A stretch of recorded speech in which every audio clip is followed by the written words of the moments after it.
দীঘা। দীঘা মানেই শুধু সমুদ্র সৈকত নয়, দীঘায় কিন্তু আছে এমন একটা জায়গা যেখানে গেলে সমুদ্র দেখার সাথে করতে পারবেন আরও নানান ধরনের অ্যাক্টিভিটিস, যেমন বোটিং করা, টয় ট্রেন চড়া, আরও কত কি।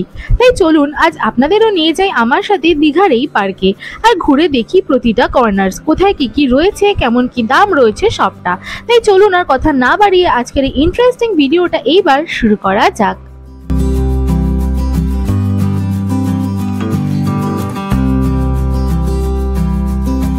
Hello guys, welcome back to my channel. This is me Mandira and you are with me Talkative, and welcome to my Digha. প্রথমেই বলে রাখি আজকে যে পার্কে আমি আপনাদের নিয়ে যাব সেটা কিন্তু রয়েছে নিউ দীঘাতে। তাই আপনারা যদি ওল্ড দীঘায় কিংবা অন্যান্য জায়গায় থাকেন আপনাদেরকে চলে আসতে হবে নিউ দীঘার এই ঢেউসাগর পার্কে। পার্কে আসলেই সামনে ডান দিকে দেখতে পাবেন এমন একটা কর্নার, যেটা হচ্ছে এখানকার টিকিট কাউন্টার। সেখান থেকে 20 টাকা জনপ্রতি এরকম একটা টিকিট কেটে কিন্তু আপনাদের ঢুকে যেতে হবে মেন গেট থেকে। মেন গেটে চেক ইন হওয়ার পরেই আপনাদের চোখের সামনে পড়বে এত সুন্দর গেটটা। এইখানে আপনারা কিন্তু অনেক সুন্দর সুন্দর জায়গা পেয়ে যাবেন ফটো তোলার জন্য, আর বাচ্চাদের সাথে আসার জন্য এটা কিন্তু একটা আদর্শ জায়গা। এই পার্কটা সকাল 11টা থেকে সন্ধ্যে 7টা পর্যন্ত খোলা থাকে, আর ঢুকতে না ঢুকতে কিন্তু প্রচুর গাছপালার মধ্যে খুব সুন্দর সুন্দর জিনিসপত্র দিয়ে তৈরি করা এই পার্কটা আপনাদের মনোমুগ্ধ করতে পারত। আর অন্যান্য জিনিসের সাথে সাথে এখানে কিন্তু খাবার দাবারের জন্য প্রচুর জায়গা রয়েছে, আর দিনের দিন এখানে নতুন নতুন অনেক কিছু অ্যাডিশনও হচ্ছে। যেমন এখানের বোটিংটা কিন্তু এর আগে হচ্ছিল না, তবে এখানে বাদিকে একটুখানি ঢুকলে দেখতে পাবেন খুব সুন্দর একটা বোটিং করার জায়গা, যেখানে কিন্তু বিকেলবেলা নর্মাল স্পিড বোটিং হয়, আর নইলে কিন্তু একটা রাত্রেবেলায় ভালো কালারফুল জাহাজও চলে। তাছাড়া এখানে কিন্তু প্রচুর এরকম ধরনের সুইংসও রয়েছে। আর ডান দিকে কিন্তু রয়েছে অনেক কটা টয় ট্রেন, যেগুলো কিন্তু সন্ধ্যাবেলায় চড়ে, যেগুলো আমি কিন্তু আপনাদেরকে দেখাবো যে কোন রাস্তা দিয়ে নিয়ে যায়, কেমন কি টিকিটের দাম রয়েছে সবটা আপনাদেরকে দেখাবো। এরপরে আপনারা পৌঁছবেন এমন একটা জায়গায় যেখানে কিন্তু এক পাশে রয়েছে এরকম কয়েকটা রাইডস, আরেক দিকে রয়েছে যে ঢেউ সাগরের যে নাম প্লেটটা সেটা। এই জায়গাটা দেখতে কিন্তু অপূর্ব সুন্দর।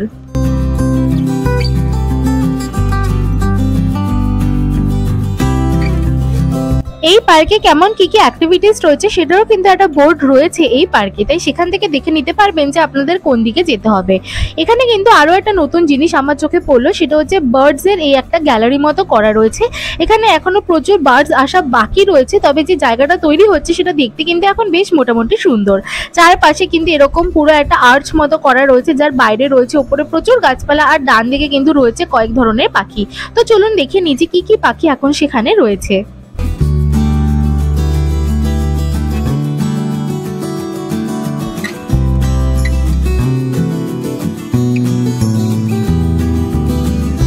কয়েক ধরনের বিদেশি পাখি, বিদেশি হাঁস আর কয়েকটা র্যাবিটসের কিন্তু দেখা মিলল এই ছোট্ট খাঁচাটাতে। তবে যেমনটা বললাম এখনো কিন্তু অনেক প্রজাতি আসা বাকি। তো এই সমস্ত পাখি দেখে এরপর আমরা এগিয়ে চললাম ক্রমশ সমুদ্রের দিকে। তো চলুন আগে সমুদ্রের কাছে যাওয়া যাক।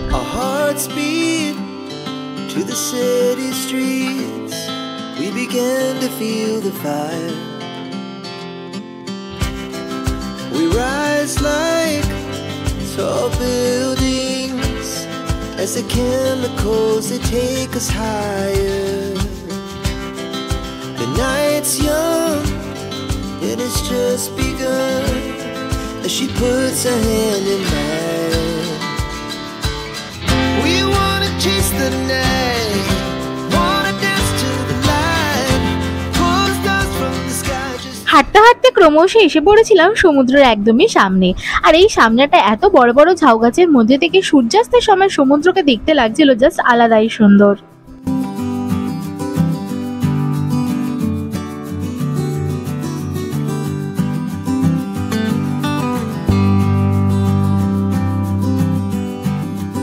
এই ঢেউসাগর পার্কে কিন্তু দিনের পর দিন নতুন নতুন অ্যাক্টিভিটিস তৈরি হচ্ছে। যেমন এই সুইংটা, এটা কিন্তু একটা সি ফেসিং ডেথ সুইং নামে এখন একটা সুইং চালু হয়েছে। তবে আমি যেই সময় গেছিলাম সেই দিন এটা আনফর্চুনেটলি বন্ধ ছিল, নইলে তো আমার চড়ার খুবই ইচ্ছে ছিল।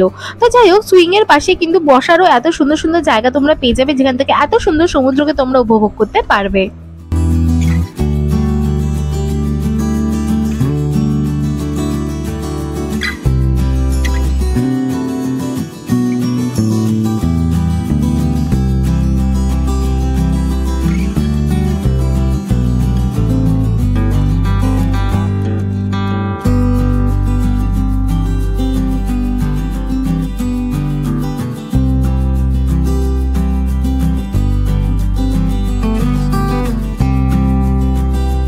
সমুদ্র দেখতে দেখতে কখন যে বিকেল থেকে সন্ধে হয়ে গেছে টেরই পাইনি। আর সন্ধে হতে না হতেই গোটা পার্কটি কিন্তু সেজে উঠেছে রং বেরঙের লাইটে।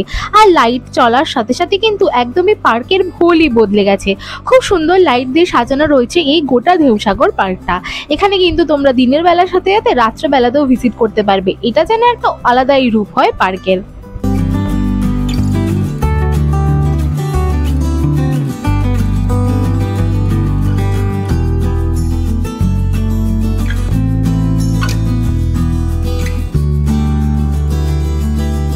আর সন্ধ্যের আলো জ্বলতে না জ্বলতেই মানুষের ঢলও কিন্তু বাড়তে শুরু করেছিল প্রচুর।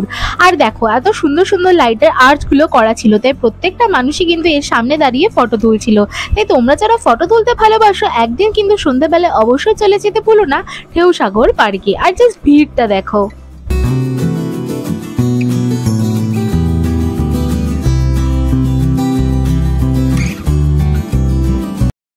এরপর আমরা আবার ঘুরতে ঘুরতে চলে এলাম ঢেউসাগর পার্কের যে মেইন কেন্দ্রটা রয়েছে সেখানে। দেখলাম যে এখান থেকে টয় ট্রেন চলা শুরু হয়েছে, তাই আমরাও সময় নষ্ট না করে চলে গেলাম কাউন্টারে টিকিট কাটতে। আর দেখলাম শুধু টয় ট্রেন নয়, এই সময় কিন্তু বোটিংও চালু হয়ে গেছে। একদম কালারফুল লাইটিংওয়ালা একটা বোট কিন্তু সেই সময় চলছিল। তবে বোটিংয়ে যাওয়ার আমার ইচ্ছে ছিল না। টয় ট্রেনের টিকিট আমরা কেটে নিলাম জনপ্রতি 20 টাকা করে। আর আমরা কিন্তু বসে গেলাম এখন টয় ট্রেনে। এই টয় ট্রেন রাইডটা হয় মোটামুটি 25 থেকে 30 মিনিটের জন্য। কিছু কিছু সময় দাম থাকে 20 টাকা, কিছু কিছু সময় দাম থাকে 50 টাকা। একদম পিক সিজনে আসলে কিন্তু তোমাদের 50 টাকা পার হেড দিতে হতে পারে। তো এরপরে আমাদের শুরু হলো টয় ট্রেনের রাইড। এই রাইডটা করে কিন্তু আমরা এই গোটা ঢেউসাগর পার্কের একটা প্রপার ট্যুর নিতে পারবো। তো চলো তোমাদেরকেও দেখাই যে এই টয় ট্রেনটা আমাদেরকে কোথায় কোথায় ঘোরালো।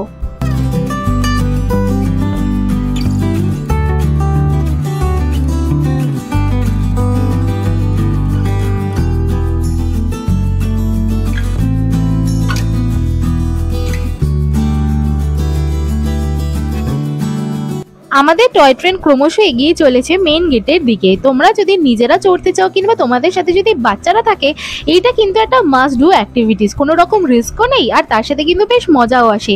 আর পুরো পার্কটা এতটাই বড় যে নিজেরা পায়ে হেঁটে ঘুরে দেখলে প্রচুর টাইম লাগবে আর পা ব্যথাও করবে। সেই জায়গায় মাত্র 20 টাকা জনপ্রতি দিয়ে 30 মিনিটের একটা টয় ট্রেন রাইড কিন্তু একটা মাস্ট ডু অ্যাক্টিভিটিস এই ঢেউসাগর পার্কে গিয়ে।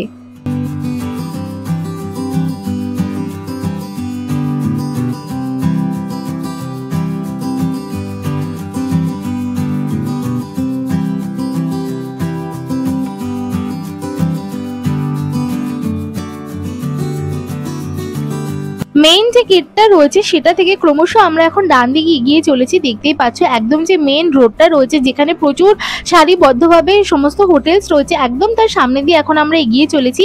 আমি ঢেউসাগর পার্কে কিন্তু এর আগেও এসেছি, কিন্তু আমি তো জানতামই না যে এখানে একটা এরকম রাস্তা রয়েছে। আর এরকম অন্ধকারের মধ্যে দিয়ে সমস্ত বন জঙ্গলের মধ্যে দিয়ে কালারফুল টয় ট্রেনে চড়তে আমার তো জাস্ট দারুণ লেগেছিল।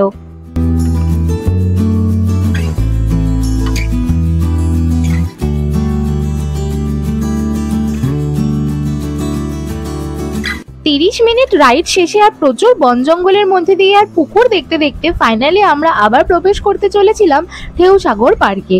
তবে এই পার্কের ধরে যে এই গোটা একটা রাইড ছিল সেটা কিন্তু আমার সত্যি খুব ভালো লেগেছে। অনেক ধরনের বড়দের জন্য অ্যাক্টিভিটিস রয়েছে যেগুলো একটু রিস্কি, যেমন এই ডেথ সুইংটা, তাছাড়াও আরো অনেক অ্যাক্টিভিটিস। বাট একটুখানি তোমরা সেফ কোনো অ্যাক্টিভিটিস করতে চাইলে এইটাকে কিন্তু অবশ্যই তোমাদের লিস্টে রাখতে ভুলো না। টয় ট্রেনে করে গোটা পার্কটা আমাদের ঘুরে দেখা হয়ে গেছিল, তাই এইবারে পালা বাড়ি ফেরার।